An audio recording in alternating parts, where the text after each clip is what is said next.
Welcome to AR education guys. और PAT 2023 के लिए ये हमारा चौथा लेक्चर है। तो चलिए शुरू करते हैं बिना किसी लाग लपेट के मौर्य साम्राज्य। पर उससे पहले ये जानकारी कि बुद्ध को जो ज्ञान प्राप्त हुआ वो पुनपुन नदी के किनारे हुआ और बोधि वृक्ष के नीचे हुआ। ये जानकारी मिस हो गई थी लास्ट लेक्चर में। अब जैसा कि मैंने आपको बताया था कि महाजनपदों के उदय तक मैंने बता दिया था, और इन्हीं महाजनपदों में से एक था मगध, जिस पर नंद वंश का शासन हुआ करता था, जिसका अंतिम शासक धनानंद था। इसी धनानंद को हटाकर चंद्रगुप्त मौर्य मगध में मौर्य वंश की स्थापना करता है। अब इस मौर्य वंश और मौर्य साम्राज्य की जानकारी के लिए दो स्रोत उपलब्ध हैं, जैसे कि पहला है साहित्यिक स्रोत, दूसरे हैं अभिलेख। साहित्यिक स्रोतों में विदेशी यात्रियों, विदेशी लेखकों के विवरण, दूसरा है बौद्ध और जैन साहित्य, और तीसरा सबसे महत्वपूर्ण कौटिल्य का अर्थशास्त्र। विदेशी साहित्यिक स्रोतों में इंडिका सबसे महत्वपूर्ण है, जिसे मेगास्थनीज ने लिखा है। अच्छा, ये जो इंडिका है वो ऐसे डायरेक्ट बुक नहीं है मेगास्थनीज की। ये बहुत सारे जो यूनानी लेखक हैं उन्होंने मेगास्थनीज के उदाहरणों यानी कि रेफरेंसेस का इस्तेमाल किया है। बाद में उन रेफरेंसेस को संकलित करके एक बुक प्रकाशित की गई जिसे इंडिका कहते हैं। मेगास्थनीज यूनानी शासक सेल्यूकस निकेटर का मौर्य दरबार में राजदूत था। इसी सेल्यूकस को हराकर इसकी पुत्री से चंद्रगुप्त मौर्य ने विवाह किया और सिंध का पश्चिमी भाग तथा अफगानिस्तान का पूर्वी भाग हासिल किया।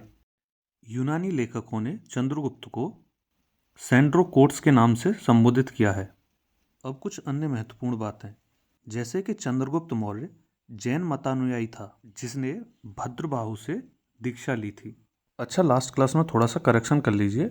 सुहास्ती ने जो शिक्षा दी थी वो संप्रति को दी थी, जो कि अशोक का ग्रैंडसन था। वो चंद्रगुप्त को नहीं दी थी, वो आप थोड़ा सा करेक्ट कर लीजिए। आगे बढ़ते हैं। चंद्रगुप्त का जो मंत्री था चाणक्य, इसके अन्य नाम विष्णुगुप्त तथा कौटिल्य भी हैं। चंद्रगुप्त के बाद अगला मौर्य सम्राट बिंदुसार हुआ, जो 298 ईसा पूर्व गद्दी पर बैठा। बिंदुसार को अमित्रघात के नाम से भी जाना जाता है, जिसका अर्थ है शत्रुओं का विनाशक। बिंदुसार के दरबार में डायमेकस नाम का राजदूत रहता था, जिसे सीरियाई शासक एंटियोकस प्रथम ने भेजा था।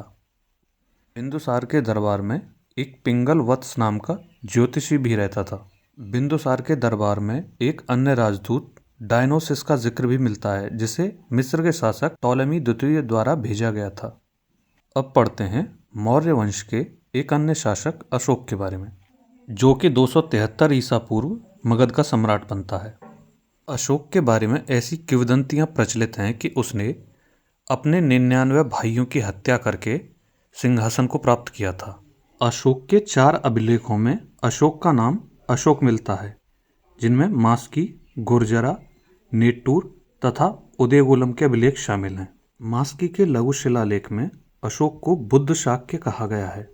अशोक के अभिलेखों को सर्वप्रथम जेम्स प्रिंसेप द्वारा पढ़ा गया। अशोक ने 261 ईसा पूर्व कलिंग का युद्ध लड़ा, जिसका जिक्र अशोक के 13वें अभिलेख में मिलता है।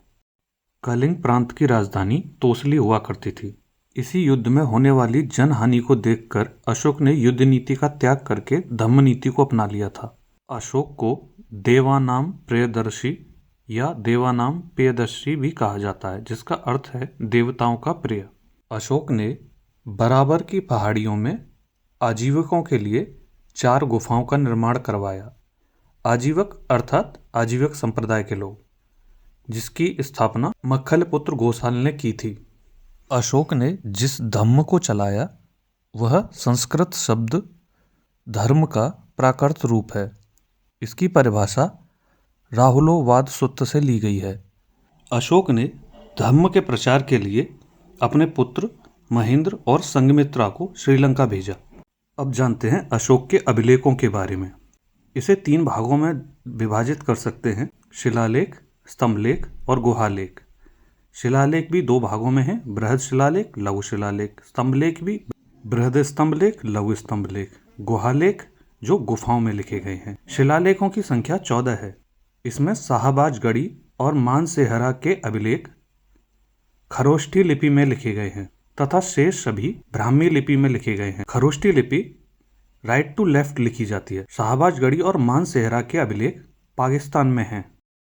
सबसे छोटा अभिलेख रुम्मन देई का है जो आर्थिक विषय पर लिखा गया है। कांधार का अभिलेख आरमाइक व ग्रीक भाषा में लिखा गया है। अशोक ने अपने अभिलेखों के माध्यम से जनता से सीधे संवाद या आदेश दिए हैं। इनमें से पहले अभिलेख में पशु बलि की निंदा की गई है तथा अशोक द्वारा कहा गया है कि सभी मनुष्य मेरी संतान की तरह हैं। दूसरे अभिलेख में कल्याणकारी कार्यों तथा धम्म के गुणों की चर्चा है। इसी तरह तीसरे अभिलेख में अनुसंधान का जिक्र है जिसमें अधिकारी प्रत्येक 5 वर्ष में राज्य में भ्रमण करके धर्मोपदेश दिया करते थे। सातवें अभिलेख में सभी धर्मों के लिए सहिष्णुता की बात की गई है तथा 11वें अभिलेख में धम्म नीति का जिक्र है। 13वें अभिलेख में कलिंग युद्ध का वर्णन है। अशोक की 232 ईसा पूर्व मृत्यु के पश्चात दशरथ अगला सम्राट बना और इसने भी देवानाम पेदसी की उपाधि धारण की। मौर्य वंश का अंतिम सम्राट बृहद्रथ हुआ जिसकी 185 ईसा पूर्व हत्या करके पुष्यमित्र शुंग ने शुंग वंश की स्थापना की। आइए अब जानते हैं मौर्यकालीन शासन के बारे में।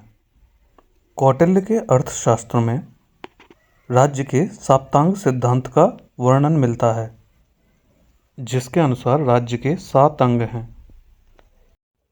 जिनमें पहला है राजा, दूसरा अमात्य, तीसरा जनपद, चौथा दुर्ग, 5वां कोष, छठा है दंड बल या सेना और 7वां है मित्र जिसमें राजा सिर, अमात्य आंखें, जनपद जंघा, दुर्ग बाह, कोष मुख, दंड मस्तिष्क, मित्र कान हैं। मौर्य काल में उच्चाधिकारियों को तीर्थ कहा जाता था। अर्थशास्त्र में ऐसे 18 तीर्थों का उल्लेख है जिनके लिए कई स्थानों पर महामात्र शब्द का इस्तेमाल किया गया है। इस समय ग्राम सबसे छोटी प्रशासनिक इकाई हुआ करती थी। उसके बाद खारोटे, द्रोणमुख स्थानीय मंडल वगैरह हुआ करते थे। सबसे उच्च स्थान केंद्र का था जिनके जस्ट नीचे प्रांत हुआ करते थे। इनमें पहला उत्तरापथ, दूसरा अवंती तथा तीसरा दक्षिणापथ और चौथा प्राची यानी कि मध्य देश हुआ करता था। इनमें उत्तरापथ की राजधानी तक्षशिला, अवंती की उज्जैन, दक्षिणापथ की सुवर्णगिरी तथा प्राची की पाटलिपुत्र थी।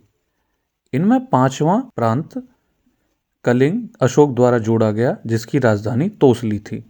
अब जानते हैं कुछ प्रमुख विभागों के अध्यक्षों के बारे में जिनमें पाण्याध्यक्ष वाणिज्य विभाग का अधिकारी होता था, पौतवाध्यक्ष मापतौल का, विपिता अध्यक्ष जहाजरानी विभाग का अध्यक्ष हुआ करता था। गुप्तचर विभाग को महामात्या सर्प कहा जाता था तथा गुप्तचरों को गूढ़ पुरुष कहा जाता था। मौर्य काल में 2 तरह के न्यायालयों की व्यवस्था थी जिनमें पहला धर्मस्थलीय तथा दूसरा कंटक शोधन था। धर्मस्थलीय दीवानी मामलों का न्यायालय था तथा कंटक शोधन फौजदारी मामलों का तथा सर्वोच्च न्यायालय के रूप में राजा कार्य करता था। मौर्य काल में धर्म, चंद्रगुप्त मौर्य जैन मतानुयायी था, बिंदुसार आजीवक तथा अशोक बौद्ध धर्म मतानुयायी था। अशोक ने 84,000 स्तूपों का निर्माण करवाया था जिनके बारे में कहा जाता है कि जिन्हें पुष्यमित्र शुंग ने नष्ट करवा दिया। अब देखते हैं मौर्यकालीन अर्थव्यवस्था। मुख्य कार्य कृषि, उसके बाद पशुपालन तथा उसके बाद व्यापार हुआ करता था। सीताध्यक्ष भूमि अधिकारी हुआ करता था। कृष्ट जुती हुई भूमि तथा आकृष्ट गैर जुती हुई भूमि हुआ करती थी। कर 1/6वां भाग हुआ करता था जिसे भाग कहा जाता था जिसमें उपज में हिस्सा हुआ करता था। हिरण्य नकद के रूप में लिए जाने वाला कर था। भूस्वामी को क्षेत्रक तथा काश्तकार को उपवास कहा जाता था। आइए जानते हैं मौर्य काल में प्रयुक्त होने वाले अन्य शब्द, जैसे कि श्रेणी शिल्पियों का संगठन हुआ करता था, निगम व्यापारियों का संगठन हुआ करता था और संघ महाजनों का संगठन हुआ करता था। उस समय मुद्राएं चांदी की मुद्रा कारशापण, सोने की मुद्रा सुवर्ण या निष्क, तांबे की मुद्रा माषण या काकण हुआ करती थी। राजकीय मुद्रा पण थी जो चांदी की होती थी। मेगास्थनीज ने एग्रेनोमोई नामक एक अधिकारी का जिक्र किया है जो मार्ग निर्माण से संबंधित था। व्यापार पर लगने वाले शुल्कों में निष्क्रामय, निर्यात पर लगने वाला कर तथा आयात पर लगने वाला कर प्रवेश्य था। टैक्स यानी कि कर चोरी उस समय एक बड़ा अपराध था जिसकी सजा मृत्युदंड हुआ करती थी। आइए अब जानते हैं मौर्यकालीन कला के बारे में।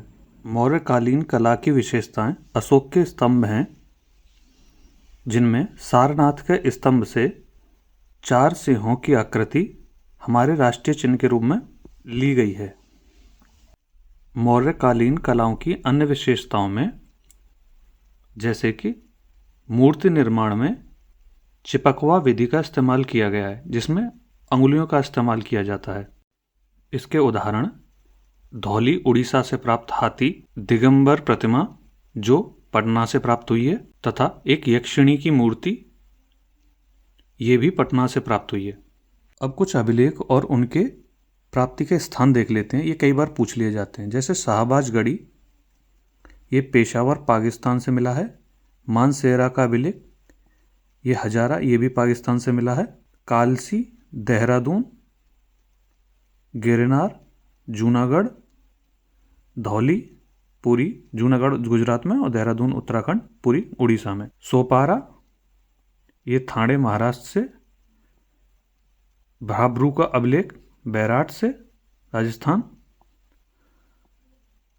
सासाराम बिहार से तथा निट्टूर का अभिलेख कर्नाटक से तथा उदयगोलम अभिलेख भी कर्नाटक से प्राप्त हुआ है।